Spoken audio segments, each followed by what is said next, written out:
There's only one group to blame for the continued suffering of these innocent victims: the House majority and their Speaker, John Boehner. We respond to innocent victims of natural disasters, not as Republicans or Democrats, but as Americans. Or at least we did until last night. Last night, the House of Representatives failed that most basic test of public service, and they did so with callous indifference to the suffering of the people of my state. I called the Speaker 4 times last night after 11:20, and he did not take my calls. On a political chessboard of internal palace intrigue politics, our people were played last night as a pawn. And that's why people hate Washington, D.C. That's why they hate this politics. Last night it was my party responsible. Both parties can take plenty of responsibility over time, but last night my party was responsible for this. New Jerseyans and New Yorkers are tired of being treated like second-class citizens. 66 days and counting. Shame on you. Shame on Congress. This used to be something that was not political. You know, disaster relief was something that you didn't play games with.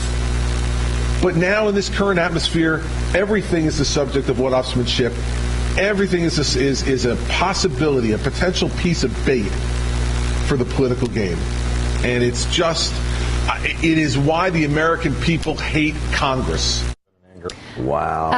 As Governor Christie pointed out, it's been 66 days since Hurricane Sandy struck. By comparison, in 2005, it took Congress only 10 days to get a $52 billion Katrina relief package to President George W. Bush's death. Wow. I mean, that's some amazing. I mean, that was an amazing press conference, Mika, wasn't it? Yeah, it was. And to me, it was just absolutely ludicrous that these people were left waiting even another second.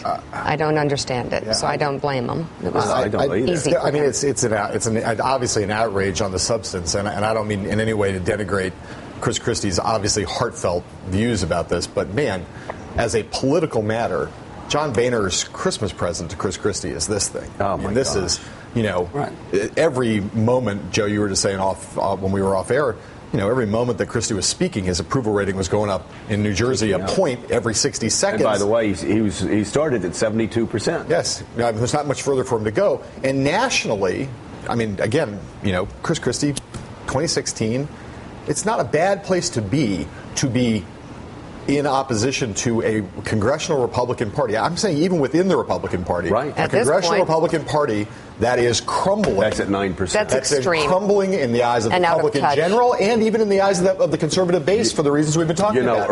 Very early on, Mark Halperin, in September, early September, coming out of the convention, I said, this is,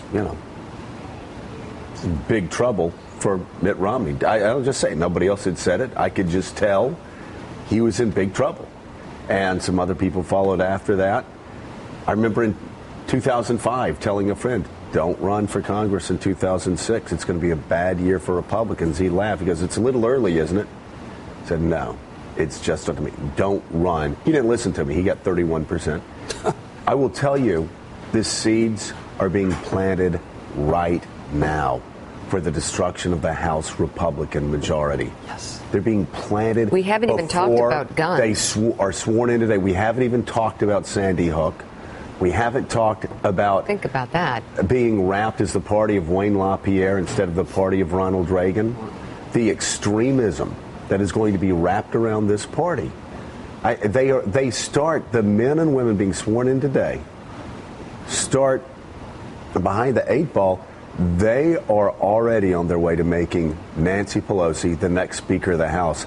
They better, just like I said with Romney in September, they better turn this ship around quickly, or we're going to have a Democratic monopoly in Washington, D.C.